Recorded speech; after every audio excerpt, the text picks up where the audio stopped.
आज़ारा उसका कितना, एक दिल हमारा क्या है।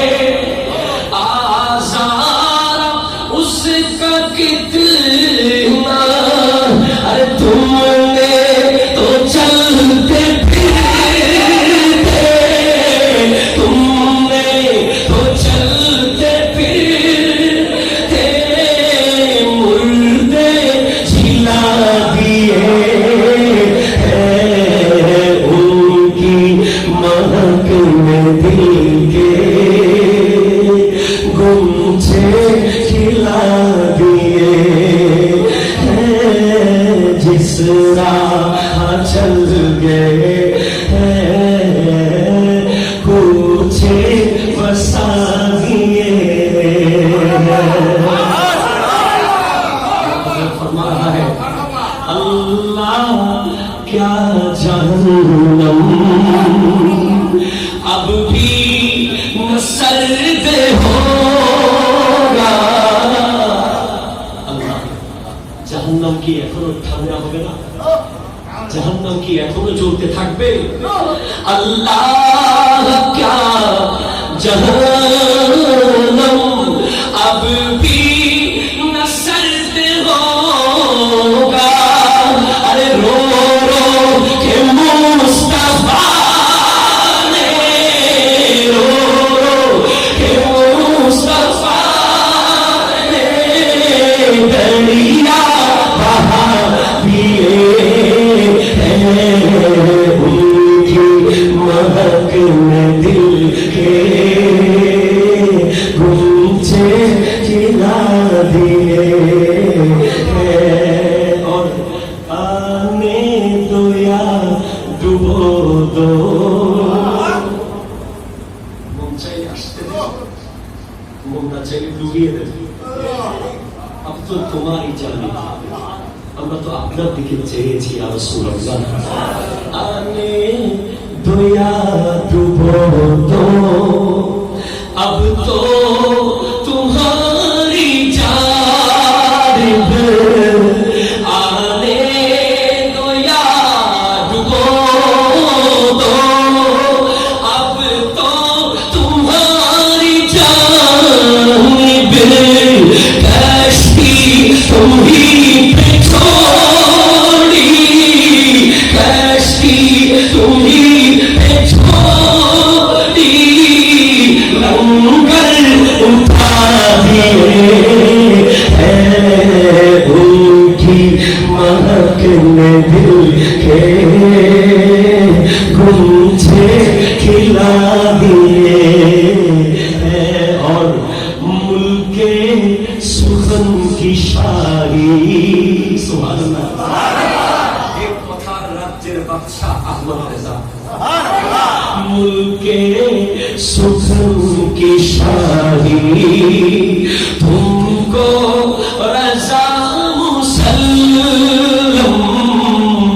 मुल्के सुखन की शाही तुमको रजा मुसल्लम। अरे जिस समते आगे हो, जिस समते आगे हो, सीके बिठा दिए हैं। उनकी महक में दिल के गुंजे खिला दिए।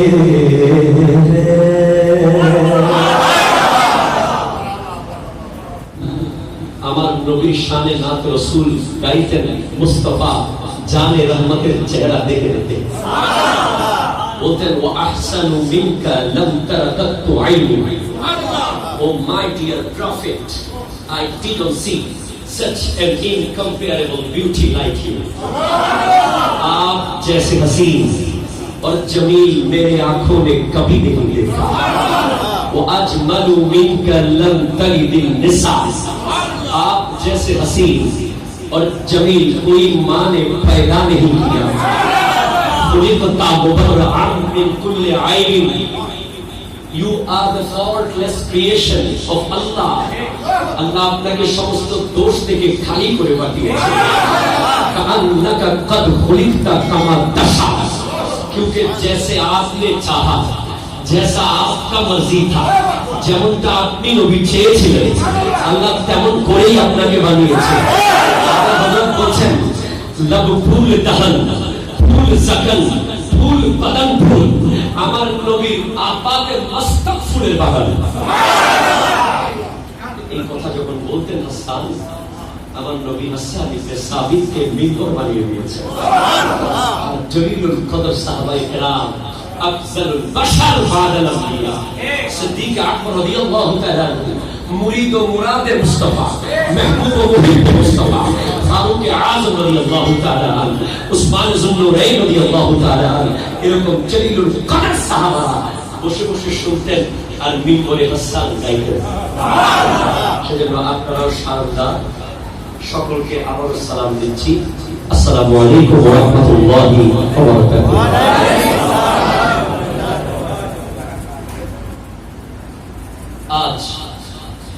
First of all, I am so grateful to organizer to give me the chance to deliver some speech in front of you.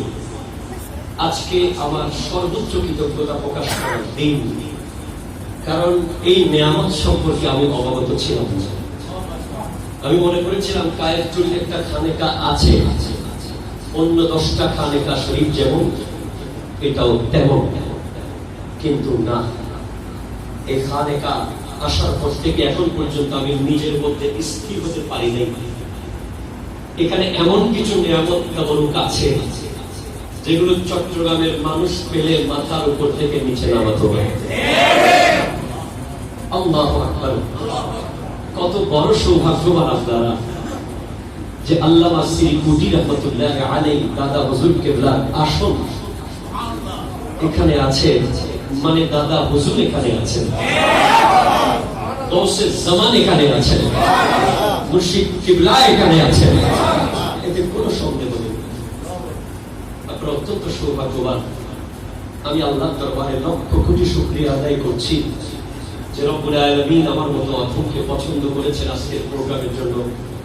নিজের জীবনের কিছু গুনাহ কাফারা যেন হয়, এই প্রোগ্রাম আসতে পেরেছি। সকলের শুকরিয়া আদায়ার্থে সকলে একবার বলি আলহামদুলিল্লাহ। এই মাস মাহে সফরুল মুজাফফর অত্যন্ত ভ্যালুয়েবল, অত্যন্ত গুরুত্বপূর্ণ, গুরুত্ববহ একটি মাস। কেননা এই মাসে এমন দুজন হাস্তির পুরুষ মুবারক, একজন হিন্দুস্তান তথা ভারতবর্ষের মানুষকে তাওহীদের পরিপূর্ণতা দিয়েছেন,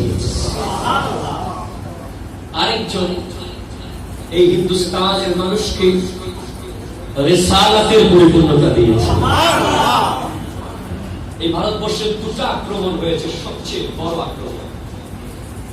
একটা আক্রমণ হয়েছে তাওহীদের উপরে, যে আক্রমণটা সম্রাট আকবর দ্বীনে ইলাহি প্রতিষ্ঠা করার মাধ্যমে করেছিল, সেই আক্রমণকে প্রতিহত করেছেন ফারুক আযমের বংশধর, 11 শতাব্দীর মুজাদ্দিদে আল-ফিসানি শেখ আহমদ সরহিন্দি ফারুকি রাহমাতুল্লাহি আলাইহি। জোরে বলেন সুবহানাল্লাহ।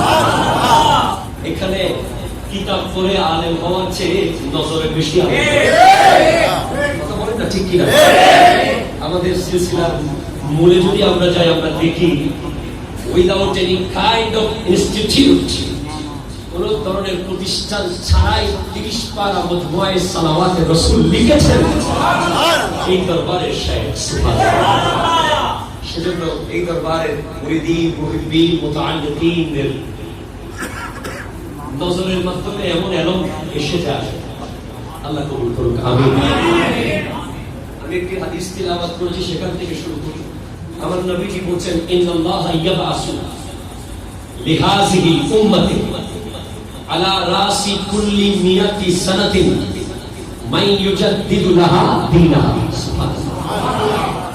আল্লাহ প্রত্যেক 100 বছরের মাথায় এমন একজনকে পাঠান যিনি নিজে নিজে আসেন না, যাকে পাঠানো হয়, যাকে অন্য 10 জনের মতো মনে করলে হবে না, কারণ তাকে আল্লাহ পাঠান। সব সময় পাঠান না, টাইমে টাইমে পাঠান, সময়ে সময়ে পাঠান, প্রয়োজনে পাঠান।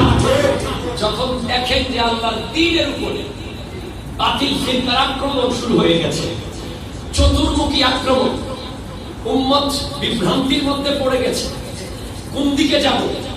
এদিকে গেলেও জুব্বাওয়ালা পাগড়িওয়ালা টুপিওয়ালা, এইদিকেও দাড়িওয়ালা জুব্বাওয়ালা টুপিওয়ালা পাগড়িওয়ালা, এইদিকে কপাল কালো, এইদিকে দাড়ি লম্বা, এইদিকে চুল লম্বা, এইদিকে সিজদা মসজিদ পরিপূর্ণ। মাদার এমন এমন কোন কিছু করছে যে সাধারণ উম্মত, সাধারণ মুসলমান চিন্তায় পড়ে যাচ্ছে যে আমাদের 14 পুরুষ তো এই ধরনের কর্মকাণ্ড করে নাই, এরা নামাজ পড়ছে কিন্তু মিলাদুন নবীকে বেদাত বলছে। তাদের বিরুদ্ধে প্রত্যেক 100 বছরের মাথায় এমন একজনকে আল্লাহ পাঠান যিনি তার পায়ের নিচে সমস্ত বাতিলকে পিছিয়ে ফেলে চলে বলেছে। যখন পুরো পৃথিবীতে ইয়াজিদি ফিতনা আলে রাসূলের শানে বেয়াদবি করছে, আওলাদ রাসূলের শানে বেয়াদবি করছে, আমার আল্লাহ প্রথম শতাব্দীতে পাঠিয়ে দিলেন হযরতে ওমর ইবনে আব্দুল আজিজ। তার সময়ের সমস্ত ফিতনাকে ধ্বংস করে দিয়েছে। দ্বিতীয় শতাব্দীর মুজাদ্দিদ ইমাম আহমদ ইবনে হাম্বল, তৃতীয় শতাব্দীর মুজাদ্দিদ ইমাম নাসাই, 4 নম্বর শতাব্দীর মুজাদ্দিদ ইমাম বাইহাকি, 5 নম্বর শতাব্দীর মুজাদ্দিদ ইমাম গাজালি, 6ষ্ঠ শতাব্দীর মুজাদ্দিদ ইমাম ফখরুদ্দিন রাজি এবং গৌসুল আজম শাহিন শাহে বাগদাদ, গৌসে সামদানি, কুতবে রব্বানি, শাহবাজে লামকান, শাইখুল জিন্নে ওয়াল ইনস, শাইখুল কুল, মানবায়ে ফুয়ুজে রহমানি, হুজুর পীর মীর বাদশাহ মহিউদ্দিন আব্দুল কাদের জিলানী। 6ষ্ঠ শতাব্দীর মুজাদ্দিদ ইমাম তাকিউদ্দিন সুবকি, 7ম শতাব্দীর মুজাদ্দিদ ইমাম তাকিউদ্দিন সুবকি, 8ম শতাব্দীর মুজাদ্দিদ ইমাম ইবনে হাজার আসকালানি, 9ম শতাব্দীর মুজাদ্দিদ ইমাম জালালউদ্দিন সুয়ুতি, 10ম শতাব্দীর মুজাদ্দিদ ইমাম মুল্লা আলী কাই, 11 শতাব্দীর মুজাদ্দিদ শেখ আহমদ সরহিন্দি ফারুকি মুজাদ্দিদ আল-ফিসানি, 12 শতাব্দীর মুজাদ্দিদ ইমাম মুহিউদ্দিন আওরঙ্গজেব, 13 শতাব্দীর মুজাদ্দিদ আব্দুল হক মুহাদ্দিস দেহলভী রাহমাতুল্লাহি আলাইহি। আর 14তম শতাব্দীতে এমন ফিতনা এসেছে, 500 রকমের বাতিল, 500 রকমের ফিতনা, এমন এমন বেয়াদবি আমার নবীর শানে হয়েছে যেই বেয়াদবি আবু জেহেল করে নাই, আবু লাহাব করে নাই। তারা বলেছে আল্লাহ নাকি মিথ্যা বলতে পারে, তারা তাদের কিতাবে লিখে দিয়েছে 8 নম্বর পৃষ্ঠায়, আমার নবীর কাছে যে এরম আছে ইলমে গায়েব, সেই ইলমে গায়েব নাকি শিশুর কাছেও আছে, তার কাছেও আছে। এরপরে খলিল আহমদ আমজুবি বারাহিনে কাদিয়া 53 পৃষ্ঠায় লিখেছে যে আমার নবীর কাছে যে ইলমে গায়েব আছে, ওই ইলমে গায়েব শয়তানেরও নাকি আছে, ওই ইলমে গায়েব নাকি মালাকুল মউতেরও আছে। আর যদি বলবেন না নাউজুবিল্লাহ, সমস্ত বাতিল আওয়াজ উঠেছে তাদের পক্ষ থেকে, পুরুষ করা যাবে না, ওই দরবারে যাওয়া যাবে না, পায়ে ধরে সালাম করা বেদাত, মসজিদে মুনাজাত করা যাবে না, এরপরে মিলাদুন নবী করা যাবে না, জুলুস করা যাবে না। চারিদিকে সমস্ত আশিক রাসূল ওলি আল্লাহদের মুরিদানরা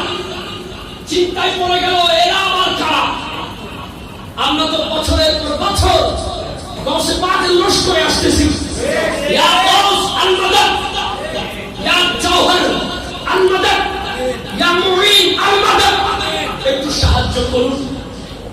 এরা আবার কারা? দেখতে আমাদের মতো চেহারা, ঠিক কি না? টুপিও আমাদের মতো, জুব্বা আমাদের মতো, পাগড়ি আমাদের মতো, চলা আমাদের মতো, বলা আমাদের মতো, সব আমাদের মতো, কিন্তু এদের ফিতনা তো বুঝতে পারছি না। এরা আমাদেরকে সবকিছু থেকে ডিলেট করছে, ডাইভার্ট করছে। কেন? ঠিক সেই সময় ওই ভারতের ইউপি দিল্লিতে সেই মুহূর্তে 1272 হিজরিতে শাওয়াল মাসের 10 তারিখ 1856 খ্রিস্টাব্দে 14 জুন জুমার টাইমে যেই মুহূর্তে মসজিদ থেকে আওয়াজ আসছে হাইয়া আলাল ফালাহ, ঠিক সেই সময় আমার দয়াল নবী মদিনা ওয়ালা নবী মদিনা থেকে সিলেক্ট করে এই উম্মতের জন্য পাঠিয়ে দিলেন আল্লাহর পক্ষ থেকে আলা হযরত ইমাম আহমদ রাজা প্রথম মাত্র 6 বছর বয়সে ভারতের ইউপিতে তৎকালীন বড় বড় মুহাদ্দিস, বড় বড় মুফাসসির, মুকাররির, উলামায়ে কেরামের সামনে 2 ঘন্টা তাকরীর করেছেন মিলাদুন নবীর উপরে। আলা হযরত ইমাম আহমদ রেজা যে ঘরে তাশরীফ এনেছেন, তার বাবা তৎকালীন মুহাদ্দিসে হিন্দ, মুহাদ্দিসে আযমে হিন্দ, উস্তাজুল আসাদাসা, আশিকে রাসূল আল্লামা নকি আলী খান, যিনি আলা হযরতের বাবা উস্তাদ। তিনি সেই ঘরে যদি একটা শিশু বড় হয়, সেই ঘরে যদি একটা সন্তান বড় হয়, সে জন্মের আগে থেকে মিলাদুন নবীর বয়ান শুনতেছে। কথা বলেন না, ঠিক কি না?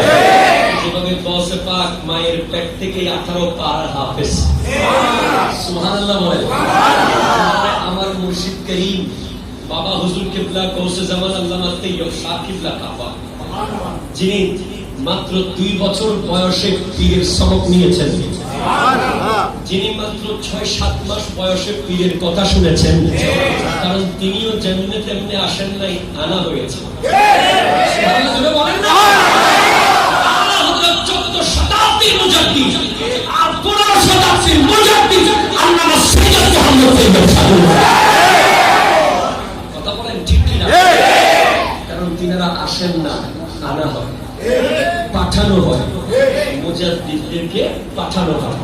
নবীর হাদিস অনুযায়ী আমার মুর্শিদ গৌসে জামান তৈয়ব শাহ কিবলা কাবাকেও খাজা চৌরবি এইভাবে পাঠিয়েছেন, ये पाक चीज तुम ले लो, ये पाक चीज तुम ले लो, এইভাবে দিয়েছেন।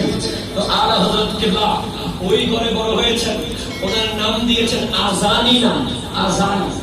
যখন আজান দেওয়া হলো কানে, ওনার বাবা নকি আলী খান সাহেব কিবলা রহমতুল্লাহি আলাইহি ওনার নাম দিয়েছেন মুহাম্মদ। সুবহানাল্লাহ, মুহাম্মদ নাম দিয়েছেন। কেন নাম দিয়েছেন? এটা সিরাতে হালবিয়া কিতাবের মধ্যে আছে। আলী বিন বুরহান হালাবি রহমতুল্লাহি আলাইহির কিতাবের মধ্যে লিখতে লাগলেন, মান কানা লাহু মাউলুদান ফাসাম্মাহু মুহাম্মাদান, যার কাছে কোনো সন্তান হবে সে যদি তার সন্তানের নাম মুহাম্মদ রাখে,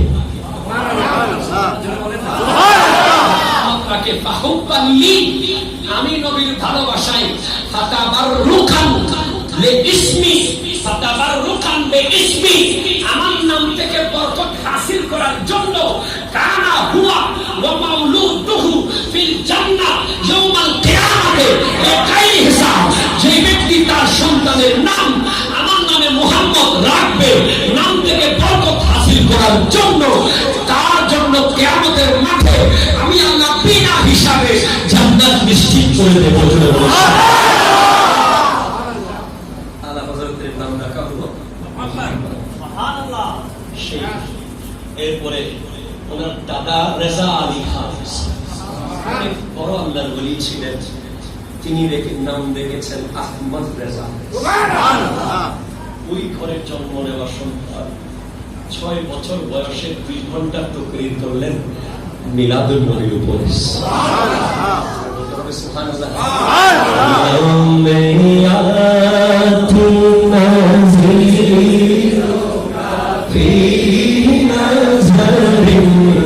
মিছিলে তোমার শুধু ভেলা জানা জগ রাজে কো তাজে কো রে सरसो है तुझको शहदो सरा जाना या रसूल अल्लाह या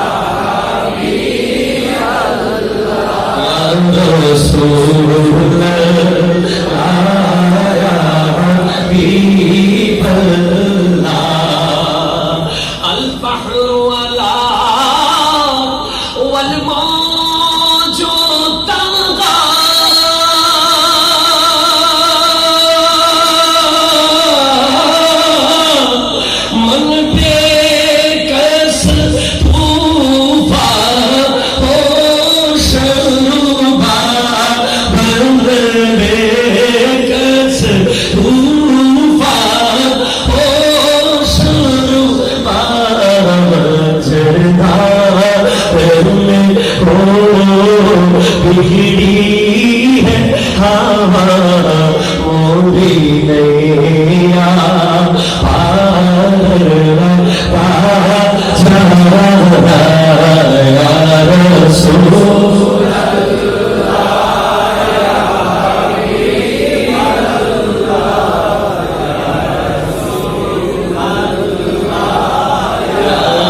গ্রামারের সবচেয়ে কঠিনতম কিতাবগুলোর মধ্যে একটা কিতাব, যেটা হেদায়াতুন নাহু। উলামায়ে কেরাম জানে এই কিতাবটা কত কঠিন, যে কিতাবের বিভিন্ন মাসলা হল করতে বড় বড় উলামায়ে কেরামের সময় লাগে, চিন্তা করতে হয়। সেটার ব্যাখ্যা লিখেছেন আলা হযরত। বয়স তখন মাত্র কত? 8 বছরে আমাদের সন্তানেরা তো স্কুলেও যায় না। কথা বলেন ঠিক? কেন পারলেন? কারণ পাঠানো হয়েছে। এরপরে 13 বছর 10 মাস 5 দিন। বয়স যখন 13 বছর 10 মাস 5 দিন, সমস্ত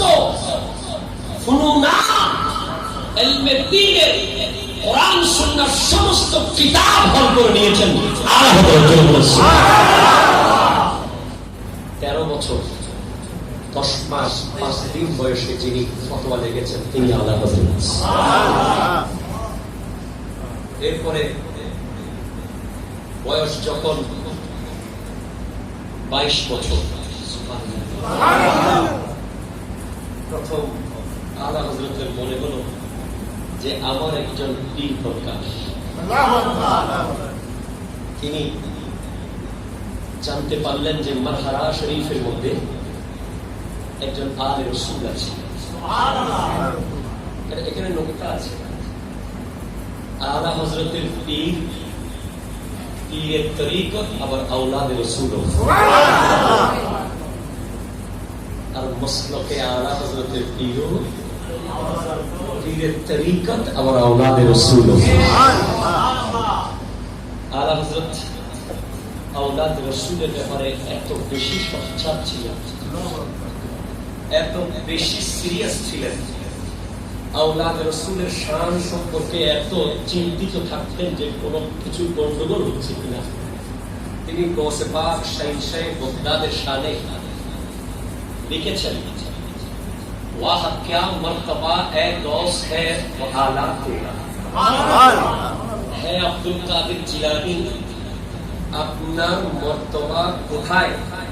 আপনার মর্তবা কত উঁচুতে, যে উঁচে উঁচু के सरों से कदम आला तेरा।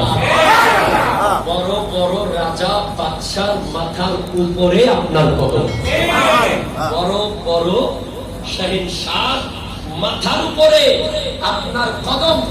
এরপরে লিখতে লাগলেন সরবরাহ এ গোসবাগ শহনशाह गुफ्तार सरबराह क्या कोई जाने के है कैसा तेरा আপনার মাথার স্থান আব্দুল কাদের জিলানী রাদিয়াল্লাহু তাআলা আপনার সর মুবারকের মাকাম কোথায় কে জানে, আল্লাহ ভালো জানে। আউলিয়া মলতে হে আকে ওহে তলবা তেরা আপনার কদমের ধুলা নিয়ে আউলিয়ারা চোখের মধ্যে মাখে।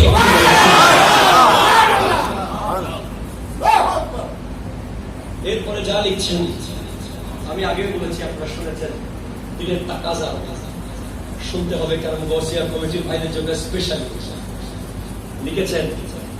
এ গৌসে পাক আপনার শান কত উপরে, তুঝসে দরসে সক সে হে মুঝকো নিসবত আপনার ঘরের দরজার কুকুরের সাথে আমি আলা হযরতের সম্পর্ক, আপনার সাথে সম্পর্ক করার সেই দুঃসাহস আমার নেই। আপনি এত উঁচুতে, আব্দুল কাদের জিলানী আপনার র‍্যাঙ্ক এত উঁচুতে, আজকে আমরা কত নসিবওয়ালা, আমাদেরকে ধরে আমাদের মুর্শিদ করিম গৌসে পাকের হাতে তুলে দিয়েছে, বলেছেন তোমারে बैत सिलसिला-ए आलिया कादरिया में होगा जिसका रूहानी ताल्लुक शहनशाह गुफ्तार से है। আমাদেরকে তুলে দিয়েছেন, কিন্তু আমরা ধরে রাখতে পারছি কিনা। বড়জনের সাথে সম্পর্ক করা সহজ, রাখা কঠিন, ঠিক না? আলা হযরত যুগের মুজাদ্দিদ হয়ে, এত বড় মুফাসসির হয়ে, এত বড় মুহাদ্দিস হয়ে, এবং বড় আল্লাহর ওলিও ছিলেন তিনি বলছেন গৌসে পাকের মতো এত বড় শাহিনশাহর সাথে আমার সম্পর্ক করার দুঃসাহস নেই। আমি ওনার ঘরের দরজার কুকুরের সাথে সম্পর্ক করেছি। কেন? কারণ কুকুরের গলায়ও বেল্ট আছে। আমি আব্দুল কাদের জিলানীর গৌসে পাকের বেল্ট ওনার কুকুরের গলায়ও আছে, আমি আলা হযরতের গলায়ও আছে। বেল্ট কেন? কারণ ইস নিশানি কে जो संग है नहीं मारे जाते, बेल्ट वाला कुकुर के क्यों मारे ना, क़यामत तक मेरे गले में रहे पट्टा तेरा, क़यामतेर माठेও আমার গলায় গৌসে পাকের বেল্ট থাকবে। জোরে বলেন না সুবহানাল্লাহ। বাবা আমার, আপনারা বিরক্ত হচ্ছেন, কষ্ট দর্শক আল্লাহুম্মা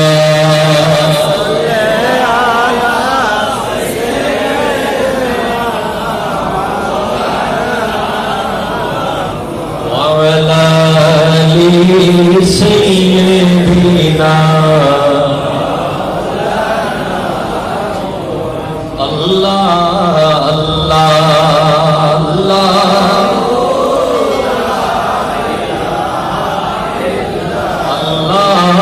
الله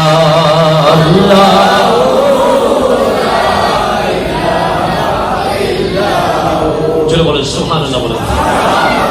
চলে গেলেন আলে রাসূলের কাছে, বলে পীর লাগবে আমার, কিন্তু নবীর আওলাদ লাগবে। আলে রাসূল মারহারাবি রাহমাতুল্লাহি আলাইহির উদ্দেশ্যে বের হলেন, আর ওইদিকে মারহারা শরীফ থেকে তিনিও বের হয়ে রাস্তার মাথায় এসে দাঁড়িয়ে রয়েছেন, বেরেলি শরীফের দিকে তাকিয়ে রয়েছেন। মুরিদিনরা জিজ্ঞেস করছে, হুজুর আপনি তো হঠাৎ কোনো কাজ ছাড়া এভাবে বের হন না, আজকে আপনি রাস্তার মাথায় এসে দাঁড়িয়ে আছেন কেন? রাস্তার মোড়ে আপনি দাঁড়িয়ে রয়েছেন কেন? বলে আমার কষ্ট বলছে, আমার দিল বলছে, আমি বুঝতে পারছি, আমি খুশবু পাচ্ছি, একজন নবীর আশিক আমার দিকে আসতেছে, এখনো আসে নাই, কিন্তু এখান থেকে আমি নবীর প্রেমের খুশবু পাচ্ছি। কত বড় আশিক যিনি বলেছেন, কাবাব আহো में भी न पाया मजाज दिल की कबाबों में है, उठा तो पर्दा दिखा दिखा दो चेहरा कि नूरे बारी हिजाबों में है। বলছেন আমি আলা হযরতের মনের অবস্থা বলছেন তিনি বলে আমার কলিজাটা নবীর প্রেমে পড়তে পড়তে পড়তে পড়তে কাবাব হয়ে গেছে। হরিণের কাবাব তখন খুব দামি ছিল, বলে হরিণের কাবাবেও সেই মজা নাই নবীর প্রেমে পুড়ে যাওয়া আমার কলিজার কাবাবে যেই মজা। বলে আমি একজন আশিক রাসূলের খুশবু পাচ্ছি, আর রাসূল মারহাবি রাহমাতুল্লাহি আলাইহি রাস্তার মোড়ে দাঁড়িয়ে আছেন। আল্লাহ হযরত তাশরীফ নিয়ে আসলেন পীরের দরবারে। আসার পরে বলে এ আহমদ রেজা, আমি তোমার অপেক্ষায় ছিলাম, তুমি যে আসবে আমি বুঝে গেছিলাম। বলে এ আহমদ রেজা, আমি দুনিয়াতে কি নিয়ে যাব আল্লাহর কাছে চিন্তিত ছিলাম। আমি আমার ইবাদত, রিয়াজত, আমার সবকিছু নিয়ে চিন্তিত ছিলাম। আমি আল্লাহর কাছে কি পেশ করব, আল্লাহকে আমি কি দেখাবো কিয়ামতের মাঠে। কিন্তু আমার আল্লাহ আমাকে এমন দয়া করেছেন, এমন মায়া করেছেন, তোমার মতো একজন আশিকে রাসূলকে আমার মুরিদ বানিয়ে দিয়েছেন। কিয়ামতের মাঠে আল্লাহ যদি আমাকে প্রশ্ন করে এ আল রাসূল মাযহাবী তুমি কি নিয়ে এসেছো, আমি বলবো কিছুই আনি নাই, আহমদ রেজাকে নিয়ে এসেছি। আহমদ রেজাকে নিয়ে এসেছি। সুবহানাল্লাহ।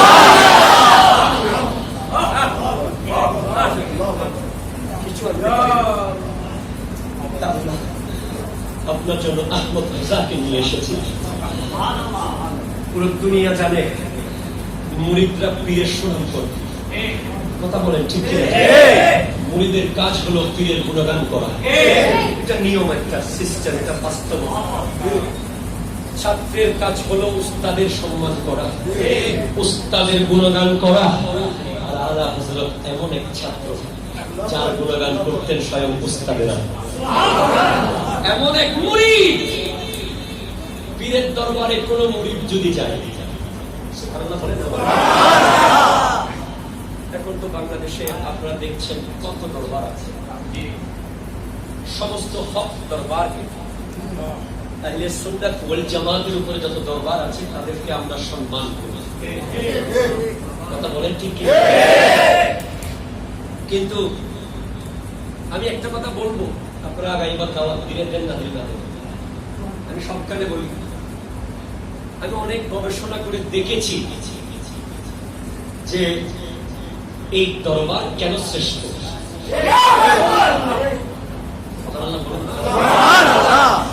অনেক একটা প্রেমের কথা বলবো, এই দরবার কেন শ্রেষ্ঠ যদি জিজ্ঞেস করেন, আমি উত্তর দেব এই দরবারে বর্তমানে দুজন মুর্শিদ আমাদের কাছে আছেন, দুজনেই খলিফা। একজনের কয়েক কোটি মুরিদ আছে, আরেকজনের একটা মুরিদ নাই, কিন্তু পুরো পৃথিবী জানে পীরে বাঙ্গাল। বলেন ঠিক কিনা? পাকিস্তান জানতো পীরে বাঙ্গাল, দুবাই জানতো পীরে বাঙ্গাল, সৌদি আরব জানতো পীরে বাঙ্গাল, মিশর জানতো পীরে বাঙ্গাল। যেখানেই যান পীর সাহেব শাকির সাকাবা পীরে বাঙ্গাল, কিন্তু একজন মুরিদ নাই। কারণ এই দরবার ওই দরবার, যেই দরবার আর রাসূলের দরবার, এই দরবারে ছোট ভাইও বড় ভাইকে মুর্শিদ মনে করে। একটা জায়গায় আপনারা, this is the scale to measure, এটাই স্পেশালিটি, এটাই হচ্ছে সবর। কাশফুল মাহজুব কিতাবের মধ্যে দাদা হাজবুরি লিখতে লাগলেন আউলিয়া কারা। হযরত বাইজি মুস্তামি রাহমাতুল্লাহ আলাইহি সংজ্ঞা দিচ্ছেন, আল ওয়ালিয়ু হুয়া সাবির তাহতাল আমরে ওয়ান নাহি। ওলি হচ্ছে যিনারা আল্লাহর আদেশ এবং নিষেধের উপরে সম্পূর্ণ অটল তাকে শ্রবণ করে। বেশ দেখেন, বেশ পোশাক। অনেকে প্রশ্ন করে আমাদেরকে, হুজুর পীরে বাঙ্গাল হুজুরের এই অবস্থা এমন কেন, এমন কেন? আছে না নাই? বুঝে যাবেন উত্তর আছে। আমাকে ডাইরেক্ট প্রশ্ন করা হয়েছিল, আমি ডাইরেক্ট উত্তর দিয়েছি, আমার মুর্শিদ বলাই দিছে আমাকে। কোন কিতাব থেকে গবেষণা করে বলি নাই, হঠাৎ প্রশ্ন হঠাৎ উত্তর। এই দরবারে যিনি প্রধান সাহেব খাজা চরবি একদিন রাস্তা দিয়ে যাচ্ছিলেন, এক মুরিদ বলে কিতনা বড়া বলি যা রাহা হ্যায়, ঠিক বলে তো খাজা চরবি বললেন, এমন কি দেখলে? এদিকে আসতে, আমার মধ্যে এমন কি দেখেছো যে অলি মনে হয়েছে? তাড়াতাড়ি বলো, আমি সেটা এখন ফেলে দেবো। বলে হুজুর কিচ্ছু দেখি নাই, আপনাকে দেখতে আপনার চেহারার মধ্যে বাস্তবতার মধ্যে অলি দেখেছি এমন না, আপনাকে দেখা মাত্র জবান আমার কণ্ঠে ছিল না, হঠাৎ জবান দিয়ে বের হয়ে গেল কিন্না বলি বড়া বলি যা রাহা হ্যায়। সেই দরবারে মুরিদ আপনারা, যেই দরবারে 10-12টা চাদর গলায় দেয় না, যেই দরবারে কোন দেখাওয়াট নাই, কোন রিয়া নাই, শরীয়ত আর তরিকত এক জায়গায় আছে। আমি সমস্ত দরবারকে সম্মান রেখে বলছি, দুই ভাই থাকলে এক ভাইয়ের মাঝখানে আরেক ভাই দেয়াল তুলে দিচ্ছে। কত কিছু, কত সমস্যা, কত মারামারি, কত কাটাকাটি, অথচ বাংলাদেশ থেকে সফর করে মওজুদা হুজুর কিবলা যখন পাকিস্তানে যান, পাকিস্তানের সিলেটের সেই শ্রেষ্ঠ ব্যক্তিত্ব, পুরো পাকিস্তান যাকে রাজা মনে করে, পীরে বাংলা দিয়ে আওলাদ রাসূলুল্লাহ সাহেব কেবলার কদম ধরে জিবে সেবা করে বের হওয়ার সময় অনুমতি নেই। একবার নাকি কারা বলেছিল যে হুজুর আপনি তো পীর हैं, आप भी थोड़ा बात कर लीजिए ना। बोले खबरदार, खामोश, मौजूदा हुजूर किबला मेरा भी पीर है।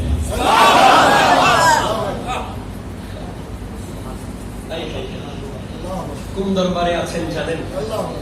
मुझे देखना है तो जामिया को देखो, मुझे देखना है तो मदरसा को देखो। পীর বাঙ্গালো ওনার চলাফেরা এমন ভাবে রেখেছে যাতে কেউ ভুলেও ওনার কাছে না যায়, কেউ যেন অসুয়াশা দিতে না পারে। আছে না নাই? ওরা আপনি কম নাকি এরকম অসুয়াশা দেয়? আছে না নাই? এই অসুয়াশা শেষ করে দিয়েছে, কিন্তু পীর বাঙ্গাল নিজেকে এমন স্ট্রিক্ট রেখেছেন, কেউ কোনো বসবাসা দেওয়ার সুযোগ রাখেন নাই। সবাই মুর্শিদ দোস্ত জামানের কাছে। তো আমাদের দরবারে কিছুদিন আগে আমাদের থেকে বিদায় নিয়েছেন শেরে মিল্লাত শেখুল জামিয়া ফানাফি শেখ আল্লামা নাঈমি সাহেব রাহিমাহুল্লাহ, যিনার কাছে 14টা সনদ ছিল, পীরের খেলাফত ছিল, সব পালিশের তলে রেখে দিয়েছে, কোনদিন তল থেকে বের করেন নাই। জীবনভর পীরের গুণগান করেছেন, যাওয়ার সময় পীর মুরিদের গুণগান করছে। পুরো জীবন কি করলেন, সারা জীবন কি করলেন সেটা প্রমাণ হবে যখন আপনি খাটের উপর শুয়ে যাবেন, পাকিস্তান থেকে যখন দোয়া হবে আপনার জন্য। যদি দরবার থেকে কোন একজন শায়েখ শাহজাদা আওলাদ রাসূল যদি বলে দেয় উন পর হযরত রাজি है, এটাই হচ্ছে সারা জীবনের কামাই। না হলে এগুলোর কোনো দরকার নাই। সারা জীবন এগুলো করেছে, কিন্তু যাওয়ার কালে কিছুই পাই নাই। আছে না নাই?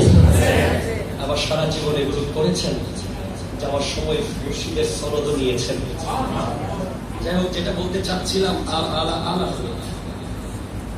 পৃথিবীর নিয়ম হলো মুরিদ পীরের গুণগান করবে, কিন্তু আলা হযরত মুরিদকে পীর ভালো করে রিফাইন করবে। তাকে নফসে আম্মারা থেকে লওয়ামা, লওয়ামা থেকে মুলহেমা, মুলহেমা থেকে রাদিয়া, রাদিয়া থেকে মারদিয়া, মারদিয়া থেকে মুতাকামিলাই দিয়েছে, পৌঁছিয়ে দেবে পীর। আলা হযরত প্রত্যেকটা নাম যদি আপনারা দেখেন, তিনি সব নাতের মধ্যে একটা জিনিস নিশ্চিত করেছেন, পৃথিবীতে যাদের কেউ নাই তাদের আমার নবী আছে।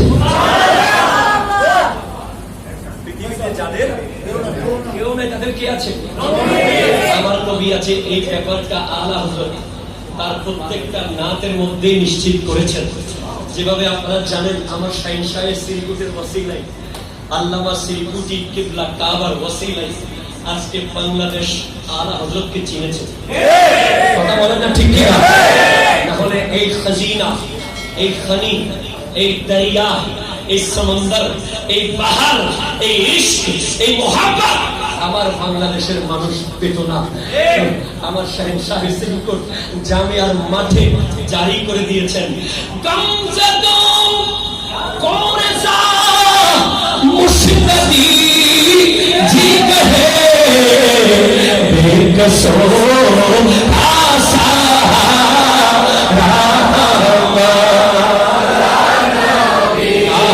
सबसे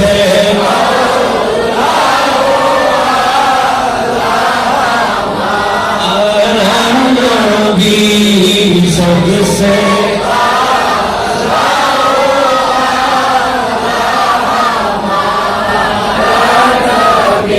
कौन दे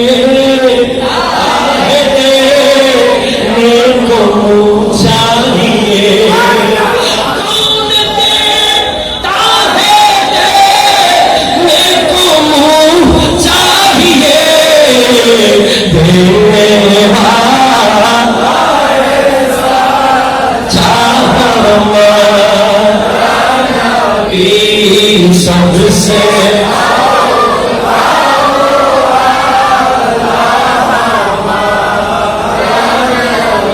चलो बोलें सुभान अल्लाह बोलें। बोलते बोलते बोलते गमजदो लास्टे गিয়ে गमजदो को যাদের কেউ নাই, যারা ইতিম, যারা মিসকিন, যারা গরিব, যাদের দুনিয়াতে কেউ নাই তাদেরকে আহমদ রেজা তুমি বলে দাও। गमजदो को रजा मुश्तादी जी के हैं बेकसू का सहारा हमारा তাদের সাহারা হচ্ছে কে আছে?